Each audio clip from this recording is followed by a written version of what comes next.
தன்னிகரில்லாத தலைவனாக இன்றளவும் போற்றப்படுகின்ற கர்ம வீரர் காமராஜர்.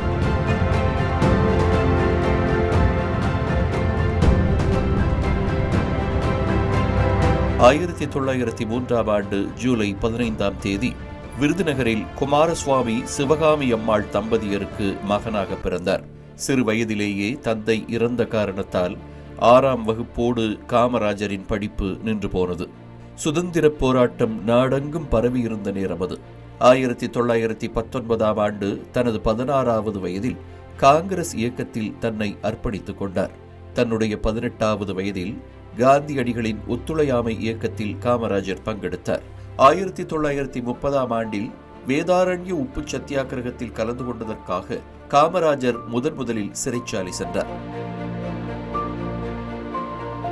அடுத்தடுத்து சுதந்திர போராட்டத்தில் கலந்து கொண்டு 6 முறை சிறை சென்று 9 ஆண்டுகள் சிறையில் இருந்தார்.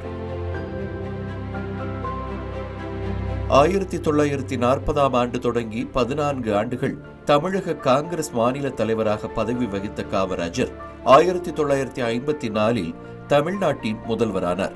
1963 வரை 9 ஆண்டுகள் தமிழ்நாட்டின் முதல்வராக பதவி வகித்தார். 8 பேரை கொண்ட சின்னஞ்சிறிய அமைச்சரவையுடன் நாட்டு மக்களுக்கு பெருந்தலைவர் காமராஜர் ஆற்றிய பணிகள் இன்றும் மக்களுக்கு நன்மை அளித்துக் கொண்டிருக்கின்றன. தனது ஆட்சி காலத்தில் 1.5 லட்சத்திற்கும் அதிகமான பள்ளிகளை திறந்ததால் கல்வி கண் திறந்த காமராஜர் என்று போற்றப்படுகிறார்.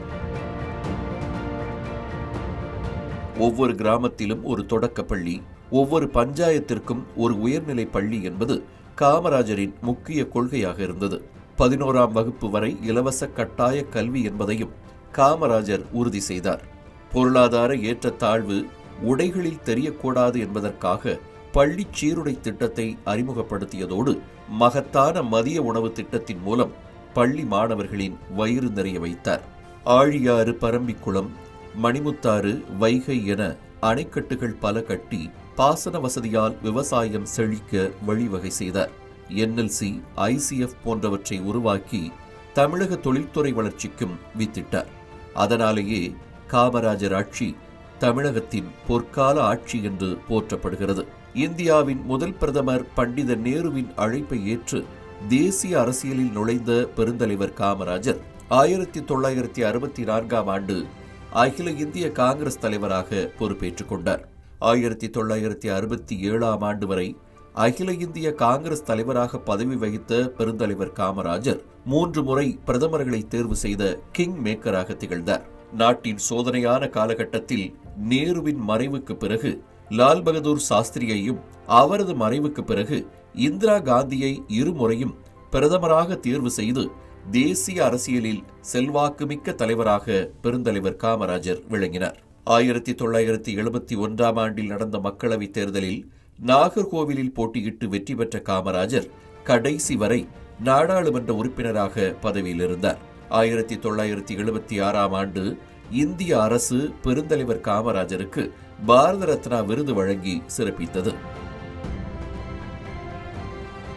தமிழக அரசியலிலும் தேசிய அரசியலிலும் செல்வாக்குமிக்க தலைவராக விளங்கிய கர்ம வீரர் காமராஜர் நேர்மை, எளிமை, தூய்மை இவற்றின் அடையாளமாக வாழ்ந்து வந்தார்.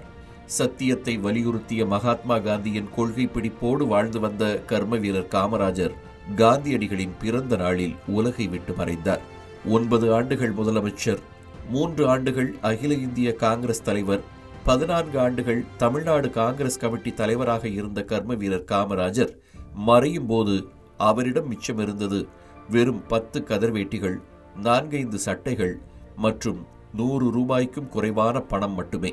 தனக்கென எந்த சொத்தையும் சேர்த்து வைக்காத கர்ம வீரர் பொற்கால ஆட்சி நடத்தி நவீன தமிழ்நாட்டின் வளர்ச்சிக்கு அடித்தளம் அமைத்து தந்திருக்கிறார். பெருந்தலைவர் காமராஜரின் புகழ் காலம் உள்ளளவும் நிலைத்திருக்கும்.